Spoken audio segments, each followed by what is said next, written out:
Agus, Yes, Fase. selamat malam. Selamat malam, Fase. Apa kabar? Baik, Fase. Bagus, sehat. Terima kasih. Do you have any question? We start with questions. Yes, Fase. I have 2 points. First, are you familiar with the silent illumination poems?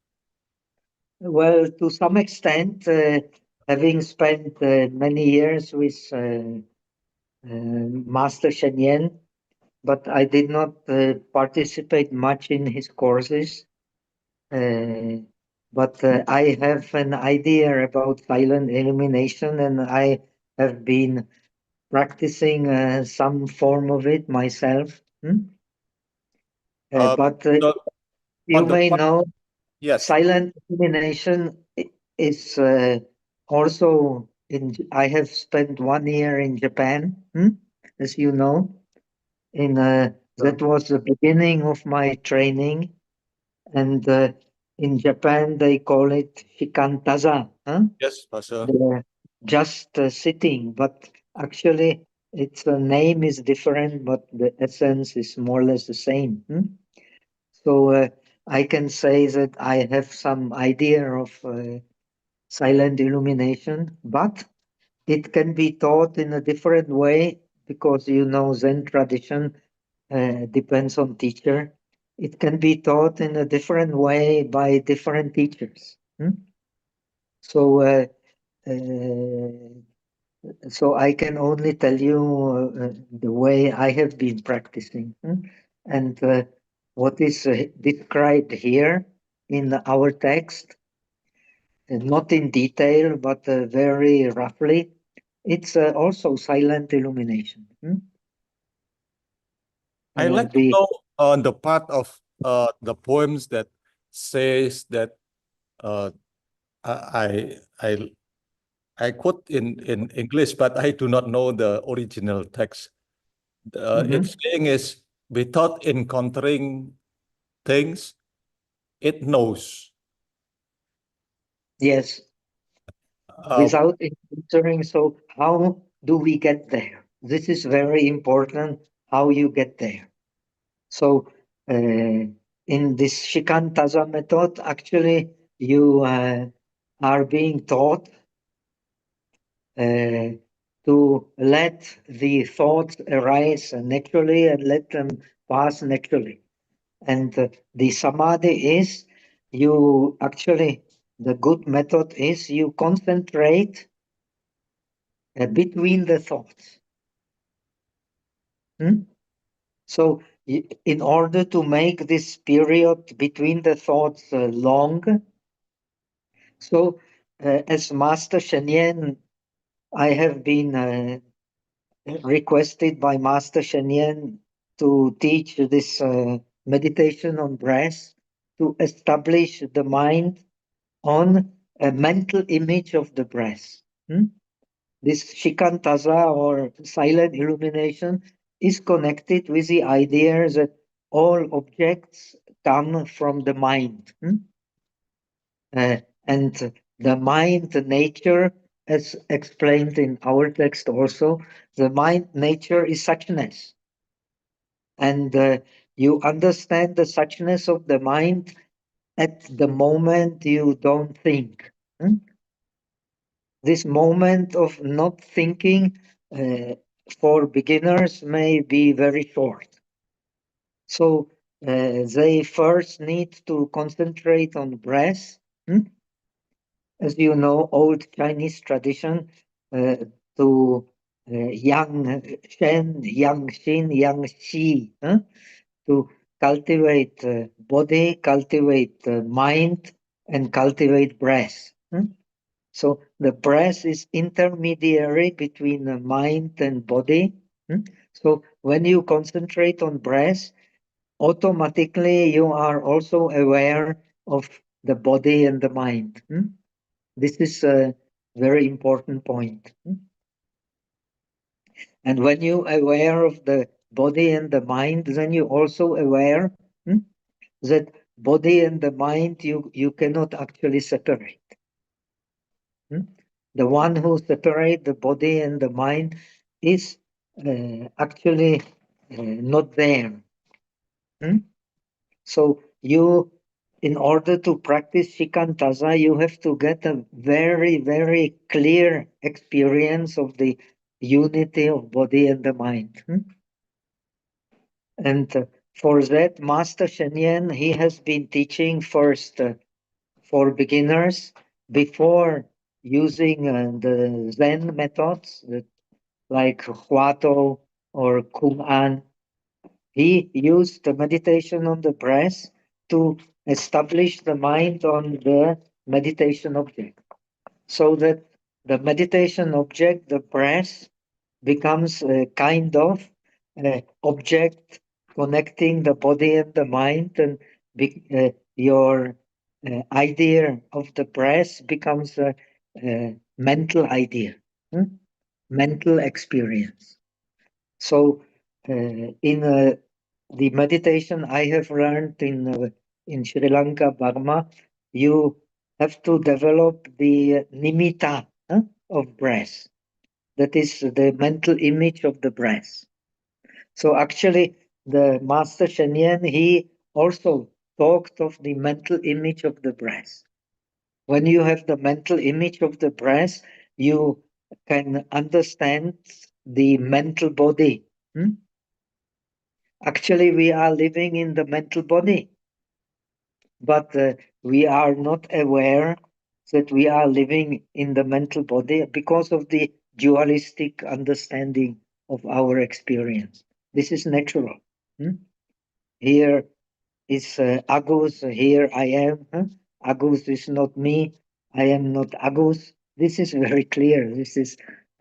But when we are in the mental body, then we can understand that actually the objects, they are based in the mind, not based in agus, but based in the mind. So unless I have an idea of agus, I cannot recognize agus. I can just see some form. But I recognize agus because of my mental experience, right? Mental distinction. Mental distinction belongs to the mental consciousness. And mental consciousness does the distinctions. But the mental consciousness does the distinctions based on the previous experience, right? And the previous experience, through previous experience, we impose the real subject and real object because we name it and put it into mind as something really being there. So when you have the mental image of the breath, then you also get the idea that actually the objects come from the mind because you have attained strong concentration. If you don't attain the strong concentration, then you are absolutely convinced that the object is a different thing, and the mind seeing the object is also a different thing. But in a deeper concentration, this kind of melts together, so that in the touch of the breath, you have the body, you have the mind, and you have also the mental image. And this is a very important experience. Pastor, when you mention about mental image of the breath, I have two questions. First, does it still have a touching sensation? That's my first question. Second, if the states of breathing meditation, when we experience no more breathe in, breathe out, but it's become only air. Is it is it the perception, the whole is only air, no in, no out? Is it mental image, or is it still touching sensation? Actually, there are two kinds of touch. The touch of the five senses and the mental touch. The touch of the five senses is very gross. The mental touch is subtle. That which is subtle is connected with more clear distinction. That which is gross does not bring any clear distinction. So you have to be, the concentration and wisdom belongs to mental consciousness, not to visual consciousness, not to ear consciousness. It belongs to mental consciousness. We cannot concentrate by visual consciousness. We can only concentrate by mental consciousness.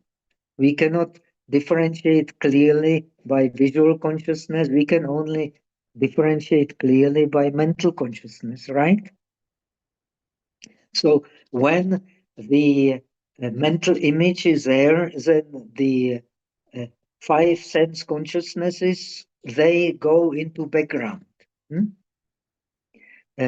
If the mental image is not there, then the five consciousnesses play important role.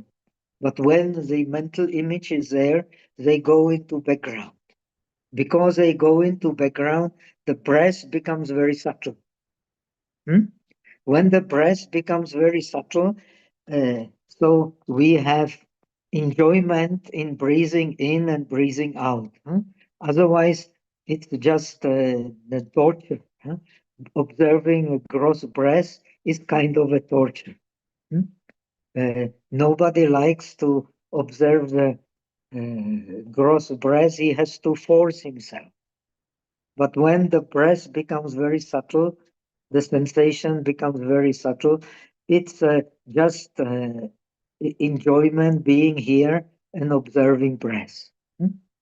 This enjoyment of the sensation of the breath, which becomes mental enjoyment, is makes the breath still more subtle. And when you as Visuddhimagga explains, when you detach from this bliss of concentrated mind, of subtle sensation, of the breath or of whatever it is, then you can enter into deep states of absorption called the dhyanas.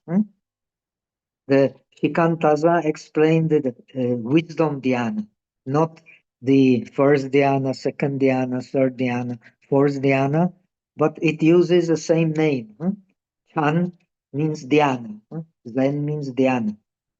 But dhyana means one-pointedness of a wholesome mind, not unwholesome mind.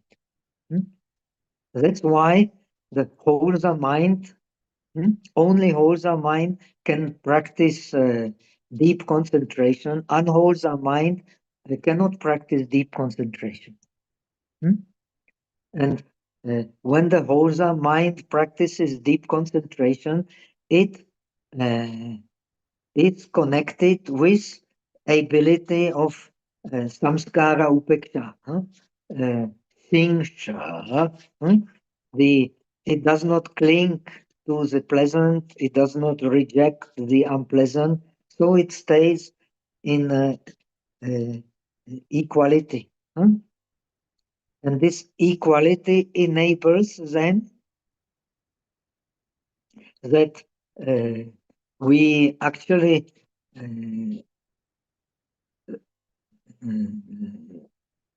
can use the mind in order to observe the mind and body, being oneness.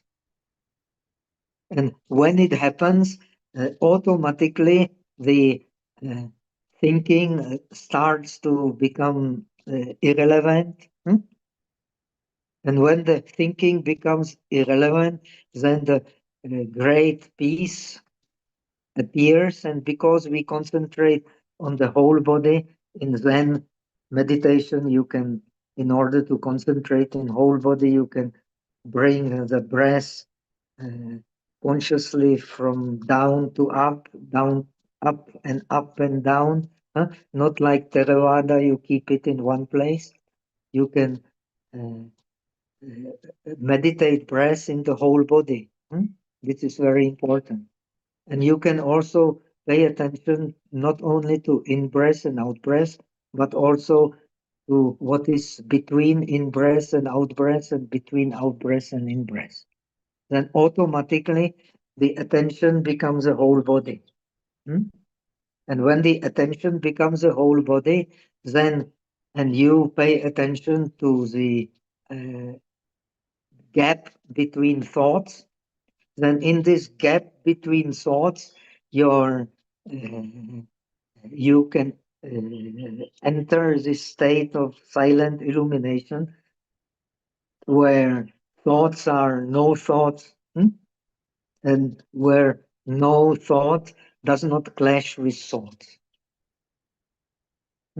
Usually, you want to get rid of thoughts, to stay in no thought. But in silent illumination, it does not happen. You don't get rid of thoughts in order to stay without thoughts. And also, you don't need any particular object to stay without thoughts. And you stay without thoughts as a natural. Actually, Zen is based on Tiantai. As Tiantai explains, when the thought moves, it is Vipassana. Here in our text, it is karmic consciousness. And karmic consciousness is an illusion, right? Because through karmic consciousness, we experience the distress. So we concentrate on the movement of the thought does not disturb the peace of the mind. And the peace of the mind is a natural state even when one starts thinking. So the thinking is and non-thinking does not clash together. Then the mind becomes very, very peaceful and can stay, because it pays special attention to these periods of non-thoughts, then the thoughts don't disturb anymore. And one is aware that they arise from emptiness, and as soon as they arise, they just again go back to emptiness, which is a natural state. So this is how kind of I understood the silent illumination, as explained in Japan as shikantaza, just sitting and don't suppress the thoughts, but pay attention to no thought and make a no thought a natural state in which thought does not disturb this appeasement and purity of non-thought. When you in non-thought and concentration, you don't need to search for purity. You don't need to search for emptiness. You don't need to search for anything. And that is just sitting. And that just sitting is, you understand that your mind is pure and appeased, and in this purity and appeasement and wisdom of knowing purity and appeasement, at that moment you are same situation like Buddha.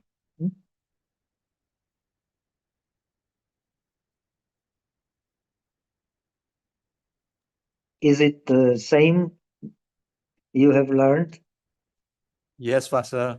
Thank you, Pastor.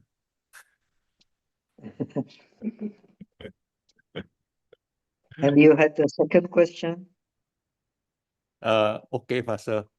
And perhaps the last thing is, in regard to our text that we discussed, the term of sudden enlightenment, where does it stay in regard to our awakening? Yes, sudden enlightenment means that at the one moment of non-thought, the one moment of non-thought is the gate to the samadhi of I Ching. It explains the Eka Samskara I Ching Sanmei. I Ching Sanmei is like Lenyen Sanmei. It is complete. When the mind is concentrated and not thinking, it is complete. It is in the state of perfection. And in that very moment. And that very moment is actually the true nature of the mind, which has no past, no future, no searching, no throwing anything away, not adding to it anything, not taking anything away from it. It is neither this nor that, which is a middle way. It is neither existence nor non-existence. It is beyond as in its isolation, according to Pragya Paramita Sutra, the isolation is the essence of the perfection of wisdom. At that moment, when you concentrate it, not think and not disturbed by anything, you are isolated. Your mind is isolated. So when you are isolated, so everything becomes perfect. And that is the perfection of wisdom. At the moment when you concentrate it and fully aware, awareness is wisdom, then you can practice the Jen. You can practice the right mindfulness. And right mindfulness is that the perfection of that very moment. The perfection of in that very moment is a moment of mind only. Right? This is what the text explains. That actually the objects appear only in mind. They have no other place to crop out. And that we can only know when we have right mindfulness. In traditional Buddhism, right mindfulness, essence of right mindfulness is the right mindfulness of the body, right mindfulness of sensations, of the differentiating mind based on sensation, which is a worldly mind, and of the objects. All these come through conditioning. There is no self. It does not belong to the self. So you get the right knowledge through distinction. But here, in this text, you get the right knowledge through non-distinction. In that one moment of non-thought, there is no any real object to grasp. No real object to grasp is a right mindfulness in the non-dualistic understanding. Right? Pastor, previously in your talk, you also mentioned about Bhavanga, and I perceive that when you are talking about Bhavanga, you do not put negative perception on that. But on the other hand, a few times I listened to or I read in Mahasi Sayadaw, usually they take a bhavanga status as a non-productive or negative perception. So Yes. what do you say? They say that it is a wasting time, something like that, or blank, even a blank. Is it that do you speak a different perspective or just a different? No, actually not different perspective. What Mahasi Sayadaw talks about is when you are in the proximate samadhi, before entering the apana samadhi, the full jhana, you are in the state of proximate samadhi. In the state of proximate samadhi, you can suddenly lose the object of meditation.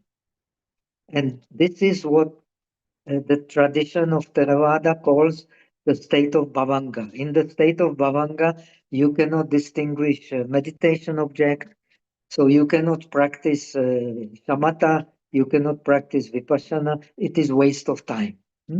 So you should immediately arise from this state. But on the other hand, bhavanga has the same meaning as alaya.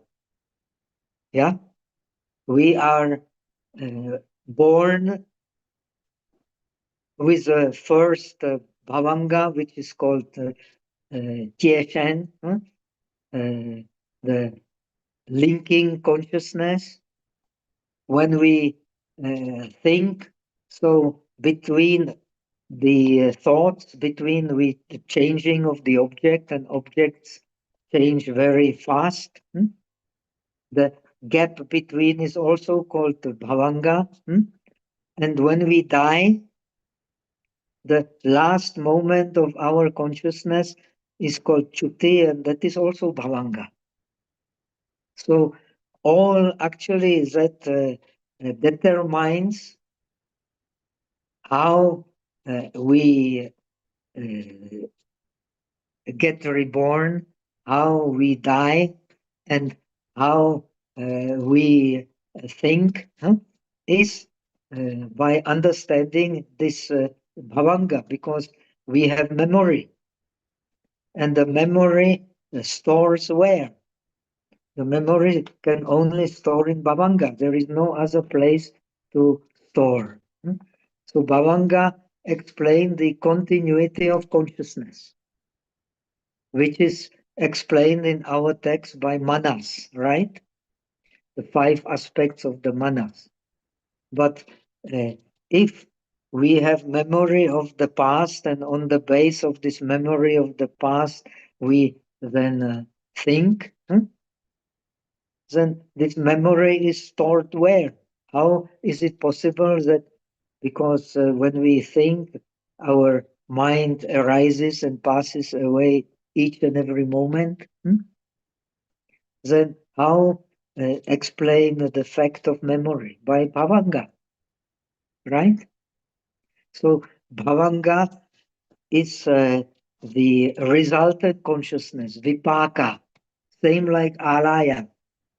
And in this vipaka, we have all the samskaras, all the karmas that decide how we think, how we act, we have there. So we cannot say it is useless when we want to go into dhyana, but understanding bhavanga and understanding the gap between thinking is very important. But it is perfectly useless, as Mahasi Sayadaw says, when we want to attain apana dhyana and we are already in upachara dhyana. Then when we lose in apana dhyana, we can never lose the object of meditation, be it nimitta or whatsoever. But when we are in upachara, it happens because the mind is already very stable, and when it changes, it can fall into bhavanga. When it falls into bhavanga, no object is there. And without object, there is no shamatha, no vipassana. So it is useless. It is useless only when we want to practice apana dhyana. But it is not useless when we want to practice the understanding of the process of thought. And we want to understand that in this process of thought, there is no I, and there is nothing which belongs to I. That means that it is empty in use the Mahayana language. It is empty of Dzishin, of the self nature. The thought is empty of self nature. And that we can only understand when we understand that it arises from bhavanga and falls again to bhavanga. According to Theravada, it arises due to causes and conditions and ceases moment by moment due to causes and conditions.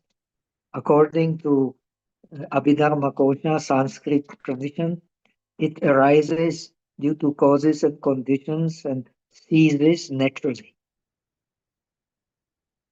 So from this comes quite clearly the idea that the nirvana is not something to get, but it is a natural state.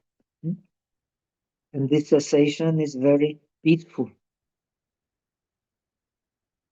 Now, the Anguttara Nikaya, a very important text, that these defilements are, the mind is by nature luminous, the defilements are guests to the mind, says the Anguttara Nikaya. Pabhasaram idam chitam agantu kehi upakilisehi upaklitam. Very important sentence. This mind is luminous. The defilements are guests to the mind, are not real. That's why dependent origination, Buddha explained, starting with ignorance, right? Ignorance, if it is real, we have no chance. Then, in Theravada, they explain this Pabhasaram Chitam, this luminous mind, as Bhavanga. Bhavanga is, by its nature, luminous. Similarly, in the Mahayana tradition, the alaya, even though it is storing and grasping, still it is luminous by nature, because its true nature is emptiness. And the emptiness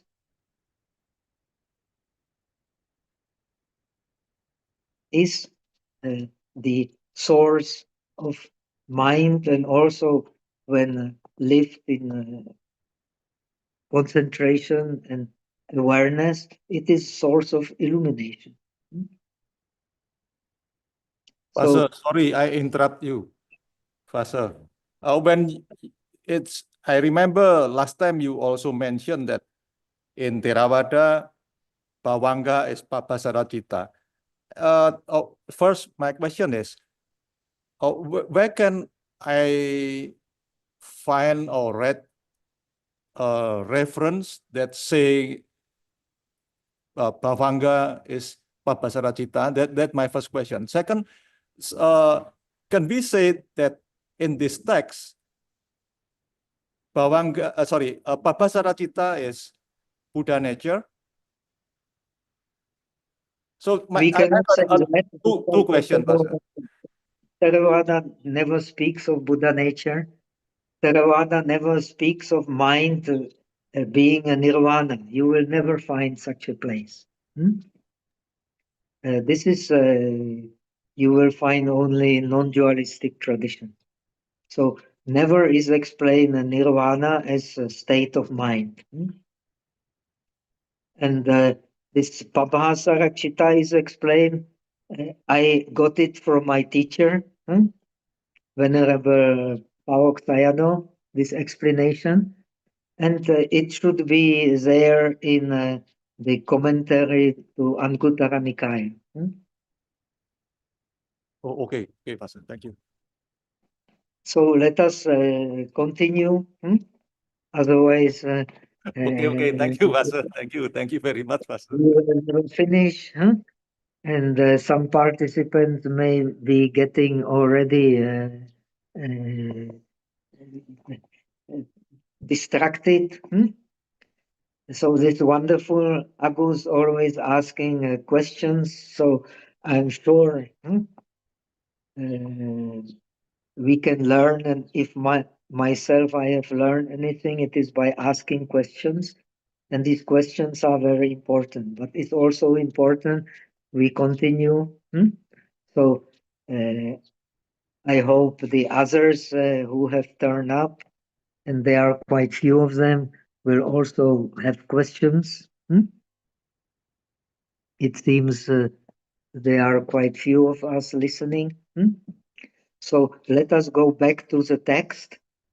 And for those who have not been here, we are dealing with the fourth chapter.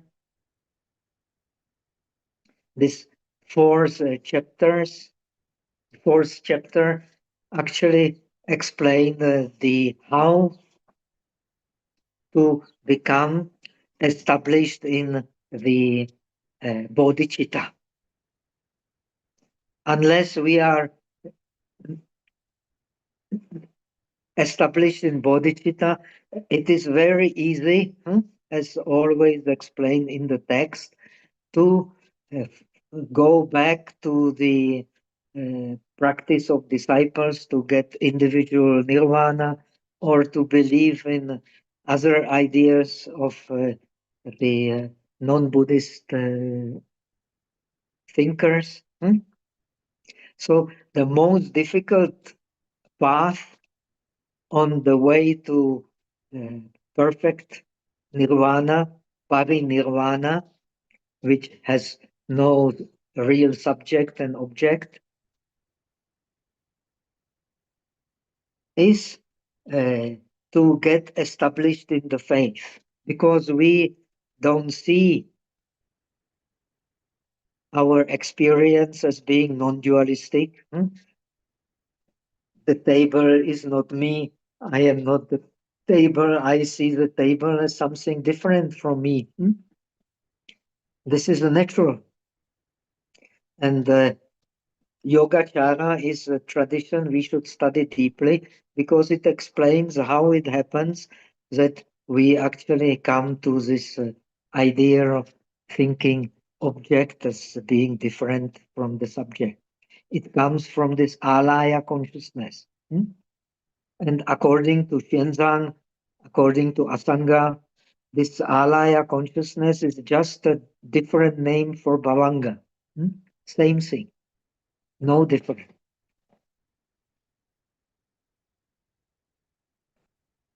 So this dualistic idea, then, but Theravada does not explain it in this way, comes from the uh, uh, alaya, or from bhavanga, which is the root of our perception, because our present perception is connected to our past perception, right? And we store this past perception in the continuity of consciousness, however you call it. So, in order to become established in the bodhicitta, then we become real bodhisattvas without wavering. The realization of the non-duality being the natural mind is very, very difficult. Even the great accomplished teachers like Dalai Lama, Master Shenyen, Kalu Rinpoche, Peno Rinpoche, they, whom I had a chance to meet, they would never say they have realized the Bodhisattva Bhumi, that they live in the non-dualistic mind, but they would say that they have realized the faith. Their faith is unshakable. I heard Master Shenyan himself say, because his faith is unshakable, he said he has no fear of samsara.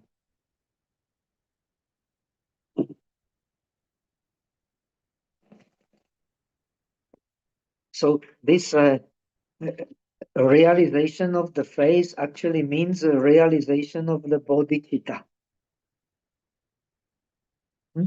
And this chapter is, as explained, is for those who have not yet not belonged to the Gotra, to the family of the Buddha, of the Bodhisattvas, but who are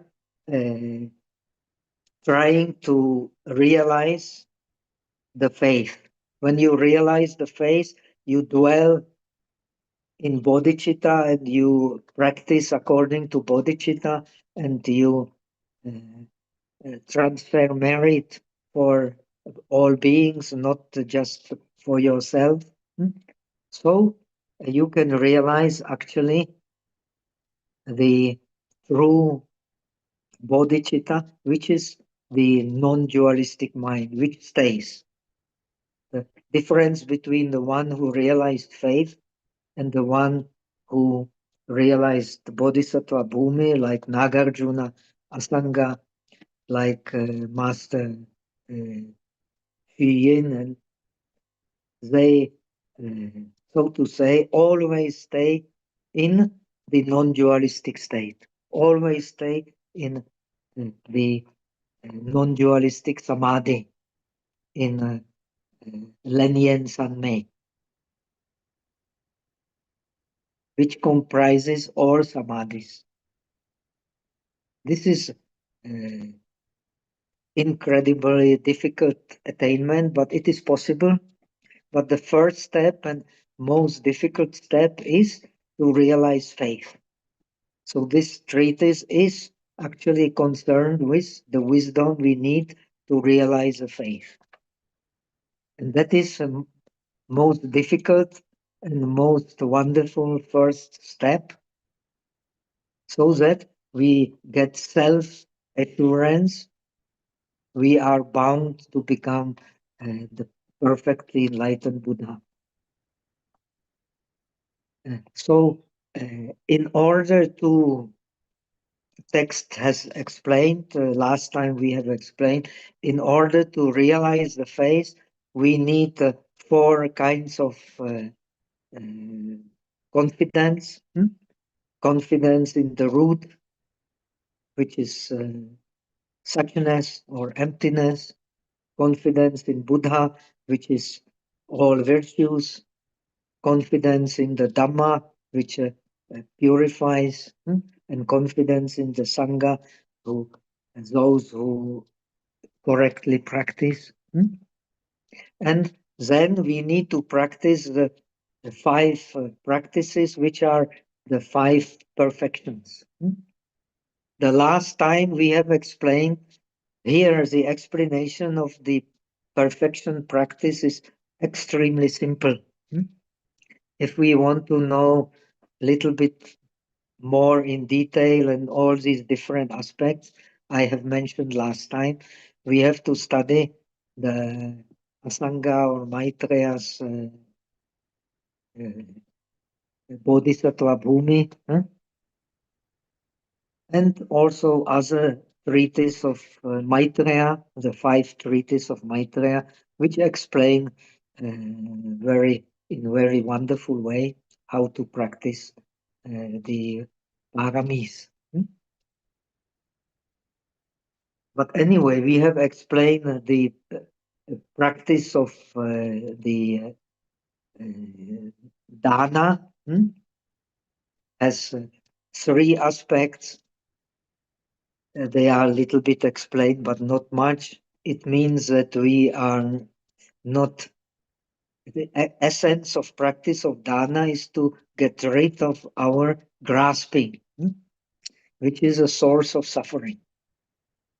So in order not to grasp, we should practice giving first the material things to which we should not grasp, giving not according to stupidity, as I have been very often doing, but giving with wisdom, with knowing. So not to cling too much to the material things first, not to also not to cling to our small mind with worries and fears. So to grant others also the access to the fearlessness. This is wonderful quality. And third is giving the Dharma, which is the most difficult, especially giving Dharma in its pure form, which means without individual views, but in accordance with as it really is, in word and in also in our own experience.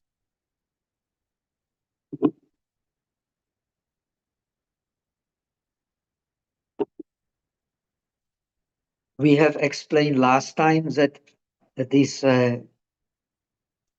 first four paramis, they are preliminary to the practice of the most important parami, which is in a way base for all the other, which is Shamatha and Vipassana. But we should also understand that each and every parami, when it is practiced in full, it means enlightenment. So when we can practice dana parami, at least the jatakas explain like this, Vetantara jataka, and so on, when we can practice full renunciation of everything, we become the Buddha. Similarly, we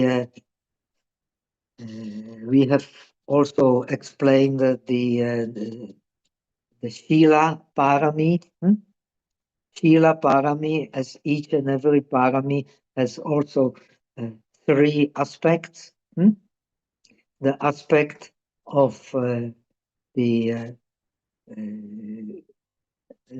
discipline, samvara, the aspect of collecting the good deeds, and the aspect of benefiting also by proper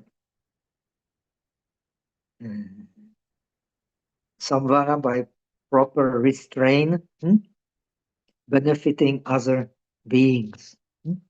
This is a very difficult one. That means do things not only to benefit others, but also to benefit beings. Not easy to do. And again, we have explained the samvara, the true discipline, when we can do it, is also enlightenment. As Buddha explains in Samyutta Nikaya, the eye is an ocean. When one can tolerate the waves in the eye, in the form of the colors, then one can cross the great ocean. Chaku bhikkhave samudam yo imasmin chaku vega mayam rupam sahati so taratiti vuchati. If I remember well, the Pali, for those who know. Similarly, The ear is an ocean, nose is an ocean, tongue is an ocean, body is the ocean, and mind is the ocean. One who can tolerate the thoughts in the ocean of the mind, he can cross the great ocean. This is a very wonderful saying, just exactly what the silent illumination talks about. If we can tolerate the thoughts in the shape of the waves in our mind, then we can cross the ocean of the mind. Very wonderful saying, which comes not from any Mahayana sutra, it comes from Pali. So after the Shila comes Kshanti. Kshanti we have not discussed yet, but we won't discuss in detail. Just for orientation, the text also does not discuss in detail. We don't need to translate it. Actually, there are three aspects of the Shanti, which are not clearly explained in the text, but they are explained everywhere in the Mahayana scriptures. There is the tolerance or forbearance in regard to birth, forbearance in regard to the Dharma, and forbearance in regard to the state of non-arising, which is the actually the state of suchness. What else? So in our text we have two kinds of forbearance explained. Forbearance of all that is what we don't like, and forbearance of all that we like, so that we don't cling to that which we like, and we don't reject forcefully that which we don't like. So that we can get rid of thirst and get rid of anger. And finally, which is explained here, very important, forbearance of the what is called in Chinese scriptures, also in Sanskrit, the eight winds. So that we don't cling to name or blame. We don't cling to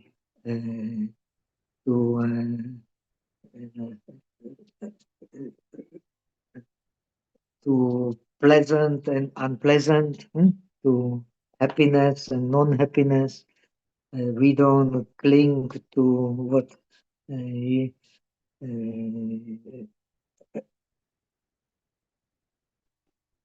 don't cling to blame and praise. And what comes after that?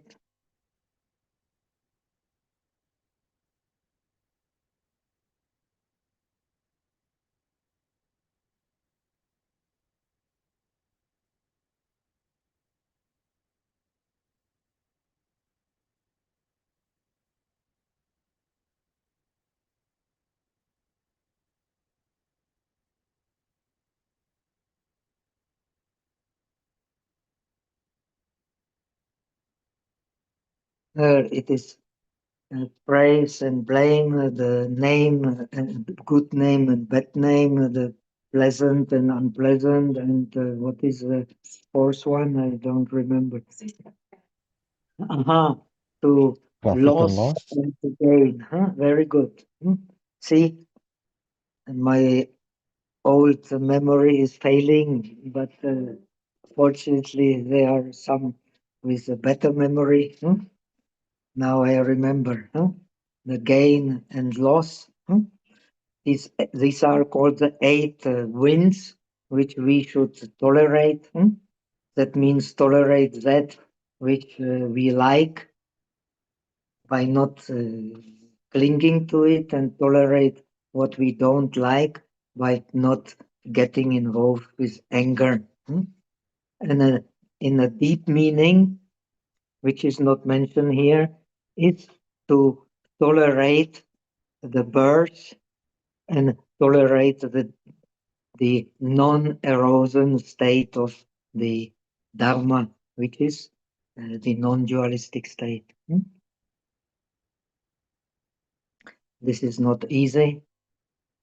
We have a lot to learn, and actually, tolerance is the essence of the practice of the four illimitables. And the four illimitables are explained by Maitreya as the means for attaining all these perfections.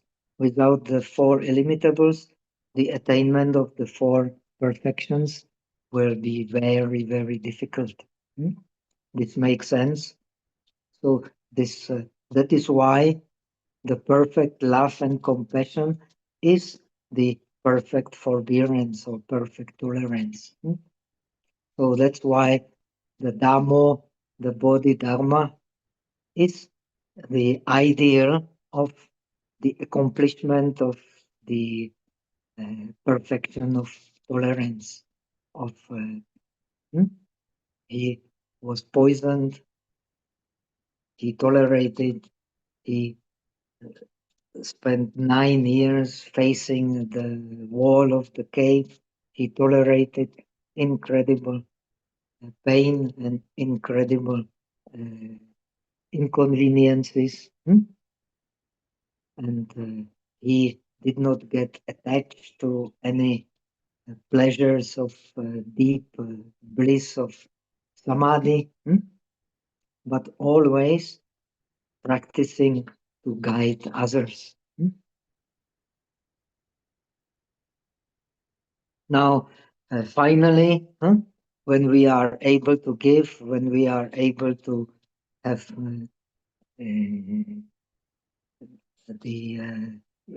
to practice the 10 paths of wholesome karma, which in our text explain the practice of Shila, the three based on mind, four based on speech, and the three based on body. When we are able to tolerate also the non-erosion state of the mind, then we are also able to use the correct effort. Correct effort in itself also, when accomplished, becomes Buddhahood. Same like correct giving, correct Shila, correct Shanti. So this is very important. They are means for shamatha and vipassana, but they are also the end of shamatha and vipassana. Just like in the Eightfold Noble Path, the right view and the right thinking, which are the explained wisdom, are the base for all the others, right mindfulness, right right joy, and so on. But they are also the result of the practice the Eightfold Noble Path correctly. Similarly, this perfection of giving, of morality, of the forbearance, and of virya, of effort, they are conditions for shamatha and vipassana, but they are also results. When they are perfected, they are result of shamatha and vipassana. So this is very important to understand. all, in a way, starts with wisdom and all ends with wisdom, which is accompanied by all the merits and all the concentrations mastered.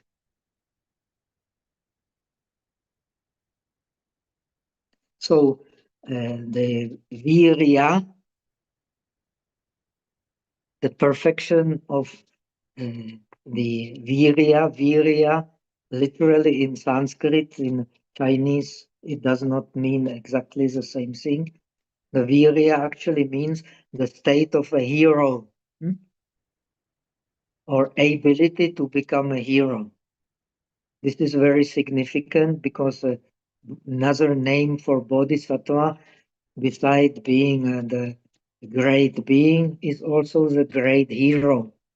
He's a great hero because he puts in the great effort not only to save himself, but also to save all beings without exception. So this is why virya is so important.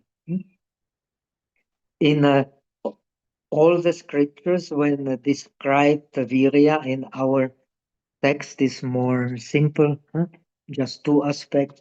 Generally, virya has three aspects in all the scriptures of Maitreya Asanga tradition. The first is the sannaha. How to translate sannaha? It's like the iron cover. These chevaliers, they had, what do you call it? The bredeni. How to say in English? Armor. Armor. Oh, thank you. You have the aspect of armor. The virya is the armor which does not allow you to enter all the unwholesome states of the body, speech, and mind. So it consists of the subduing the unwholesome for the sake of supreme body. For that we need this armor.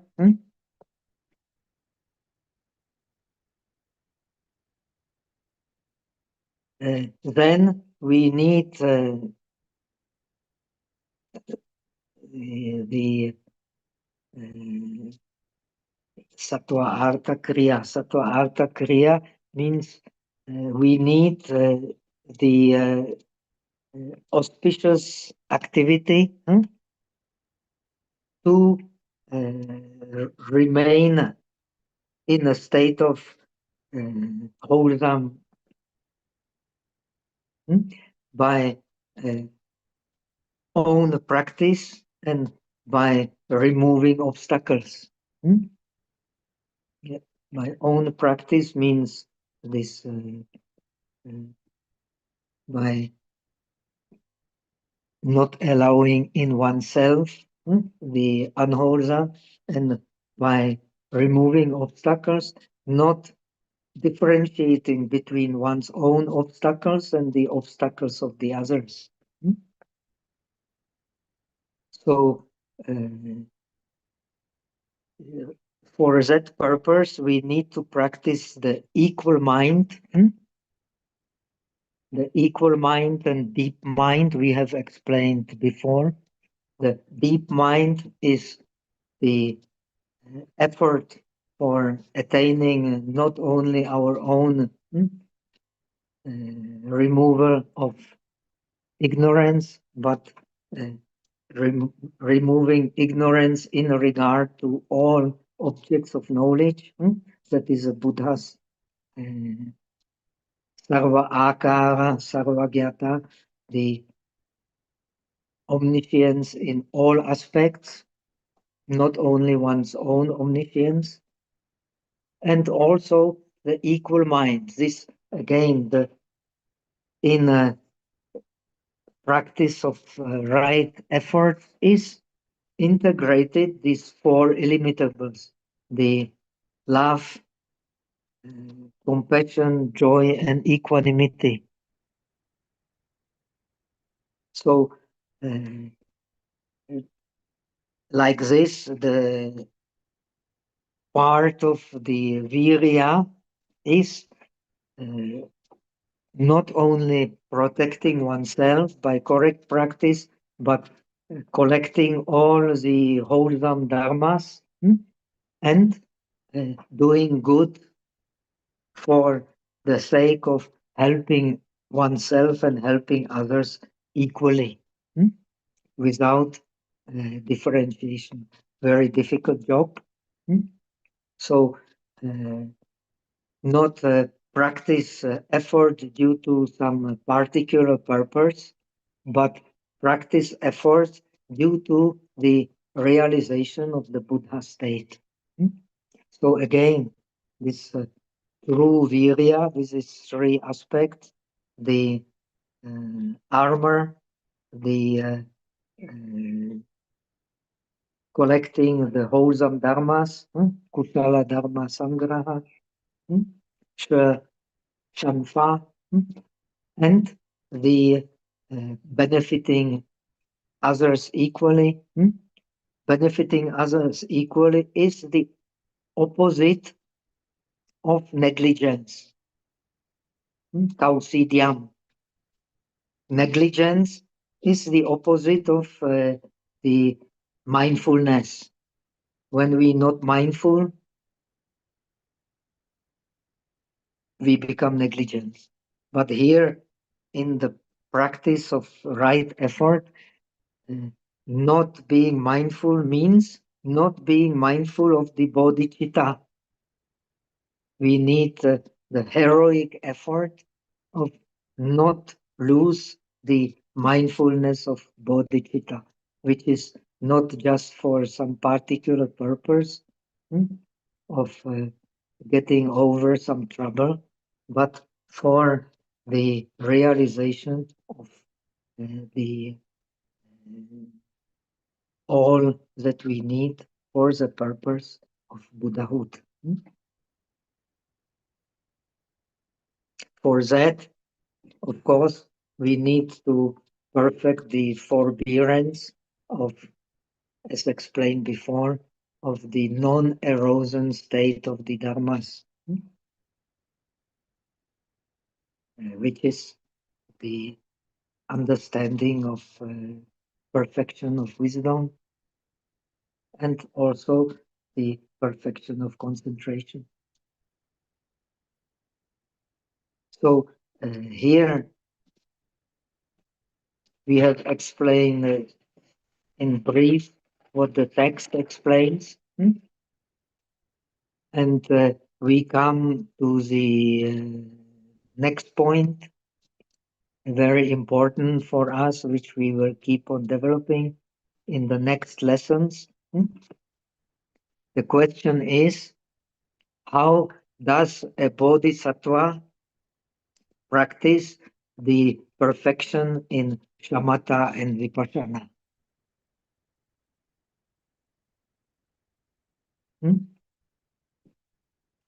Very important. So the answer is the shamatha, which in Chinese, the translation of shamatha is je, which actually means stopping. And this text is in Chinese, so the stopping has actually very deep meaning with the in regard to the following. The stopping here means, and shamatha here means to not allow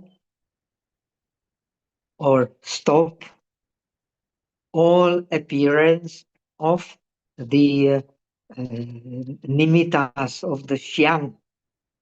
Xiang or nimitta means mental image, means a sign of the object, means also arising of the object, means also the object as such.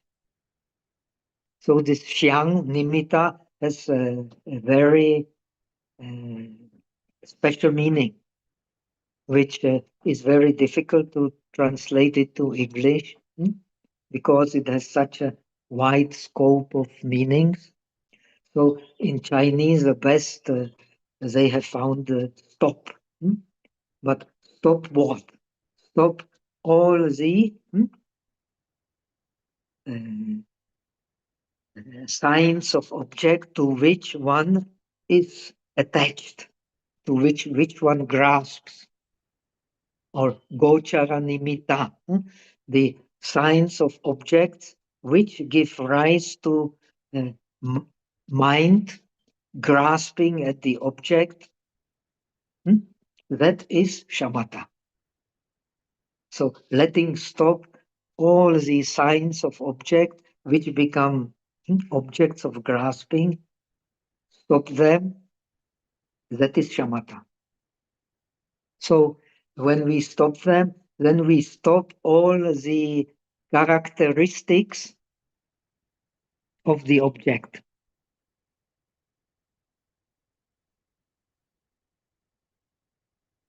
This may sound very strange, uh, but it actually means, let me see the Chinese text.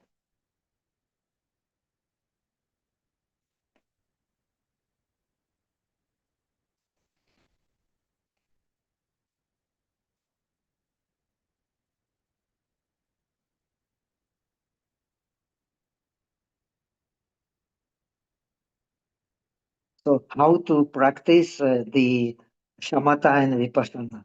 That which is called the shamatha or stopping means stopping all the jinjie, xiang, all the images or objects. Jinjie translate Sanskrit terms gochara, which actually means the place where the cows are grazing. So all the objects on which the mind can grasp, we stop them, we stop arising of their images, stop the arising of their forms. That means adopting to the method of shamatha, or to the meaning of shamatha. So shamatha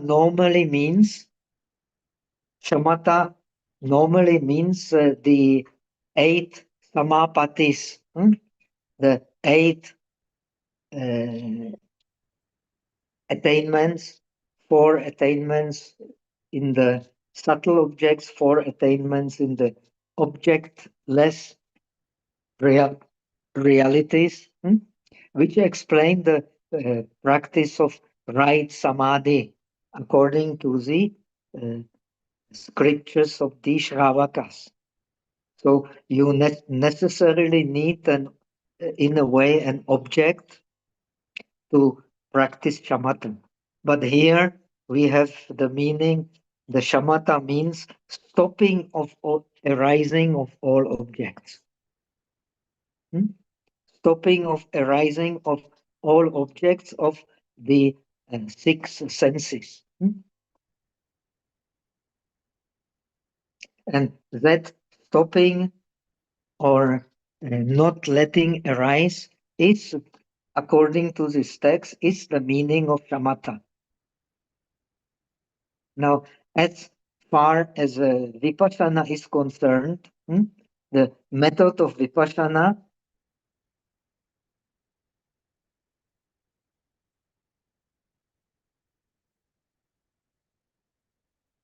means to differentiate the causes and conditions of the arising and the passing away of the objects or of the images or of the signs of objects.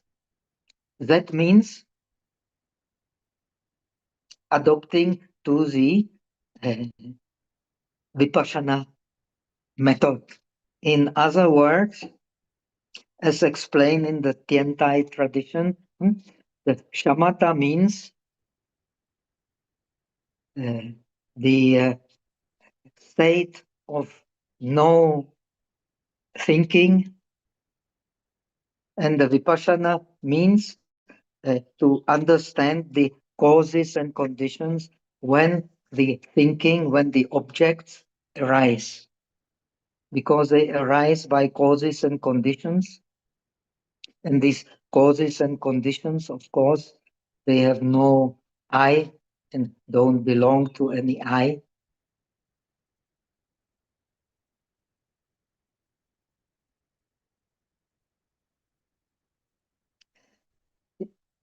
Then the text says, when these two methods are gradually complementary, one does not leave the other, and they are one shoe, they are yugal anada, they are connected in a pair, inseparable pair. That is practicing the perfection of Samatha and Vipassana. They are put together. Usually they are separated. Here they are put together. Now, this is very important for us. We can devote much time to this understanding, and this is connected with the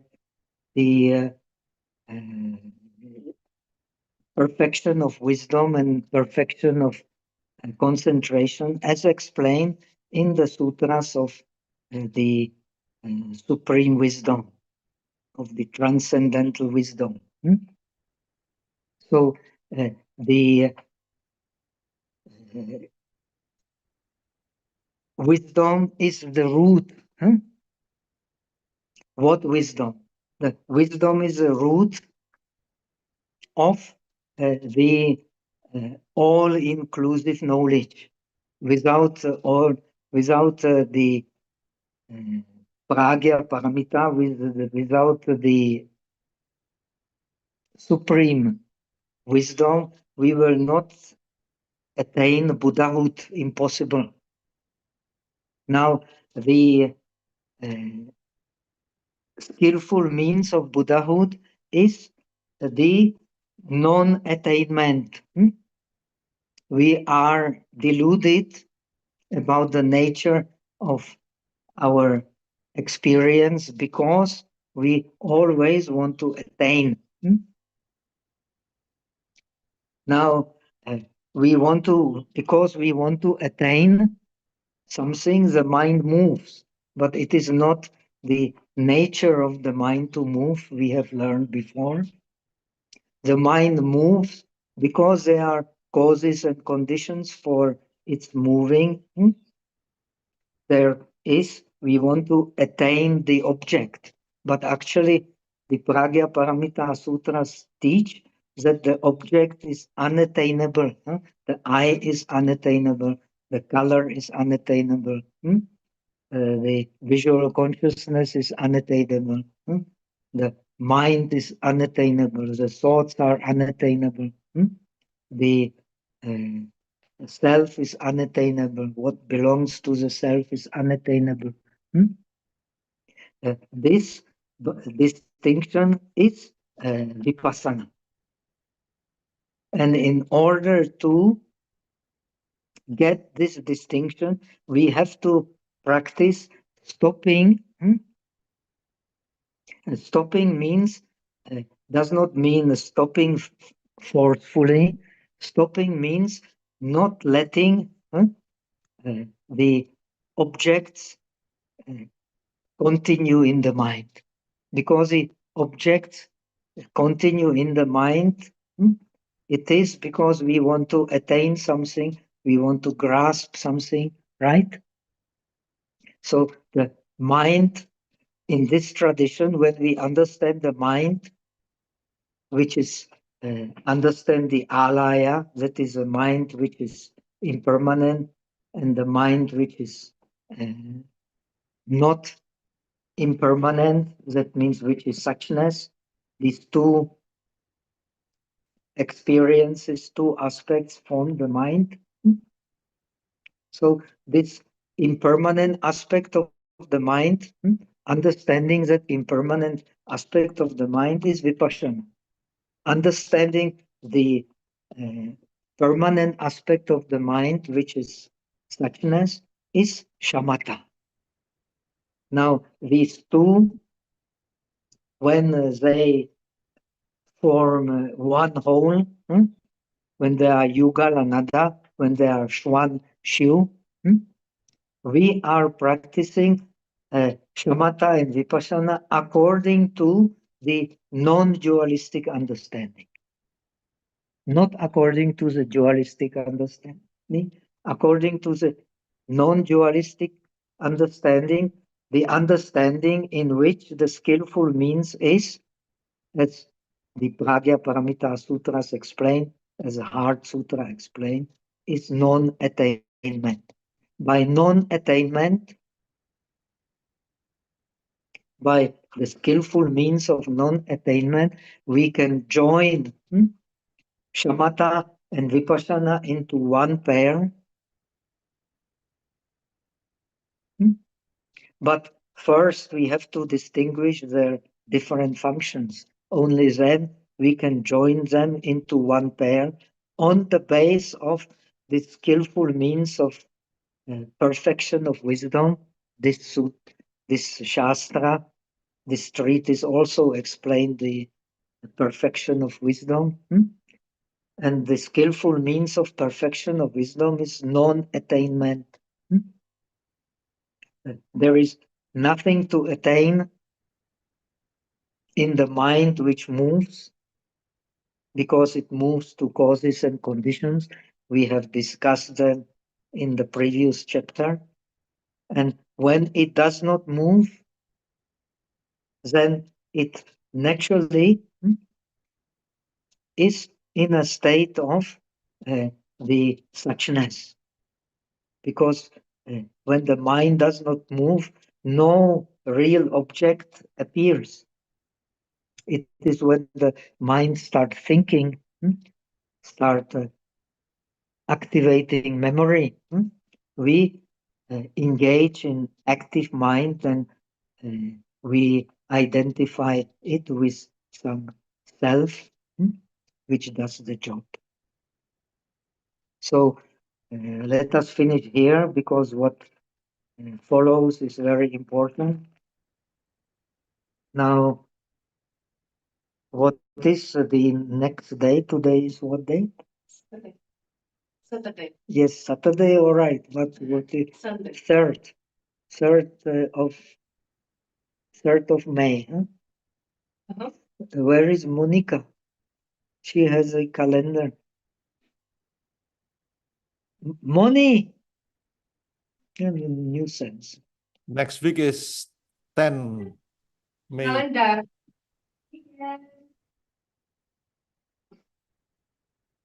Sorry for this delay. I am not good in calendar. I am not good in all kinds of gadgets. So I have a kind of a secretary. 10th of May, is it Strenarca or no? 17 maio. Nie, do Massimo. Oh, okay. So 10th of May we continue, and we will discuss how to practice shamatha and vipassana on base of understanding of the perfection of wisdom. And what we actually want to attain with the perfection of wisdom is the omniscience, which removes not only the defilements, but also removes all ignorance as to the objects of our thought. So let us think about it. Maybe you will find some good questions, but especially let us discuss it from the point of view of the text. And maybe we will find some good insight from the point of view of our own experience. And the Pragya Paramita literature is wonderful, especially Taja Tarun, the Nagarjuna's commentary to the great sutra of Pragya Paramita in 25,000 verses. You will find wonderful examples to illustrate how this Samatha and Vipassana should be practiced in pair to attain omniscience. Okay, let us finish here, transfer merit for the benefit of all sentient beings. 愿以此功德普济一切，我等一众生皆空成佛道。May the merits of this Dharma spread to all beings so that we attain the state of perfect illumination. Om Mitopo. Thank you, Okay. Pastor. Thank you, Pastor. Take care. How do you say in Indonesian? Selamat jalan? No. Selamat. Bye-bye. Now, Selamat. at the evening, we say selamat malam. But bye-bye also selamat malam. Bye-bye. I think Sampai jumpa. sampai jumpa. Again, please. Sampai jumpa. Sampai jumpa. Yeah. You are amazing, Okay. Pastor. Thank you. Means till we meet again. Yes. Sampai jumpa. Sampai jumpa. Terima kasih. Ya, terima kasih, Sampai jumpa. Pastor. Okay, bye-bye. Thank you, Bante. 谢谢大家。Thank you Thank very you, much. Bante. Bye-bye. Bye-bye. Thank you, everybody, for joining this Bye. Facebook. Thank you.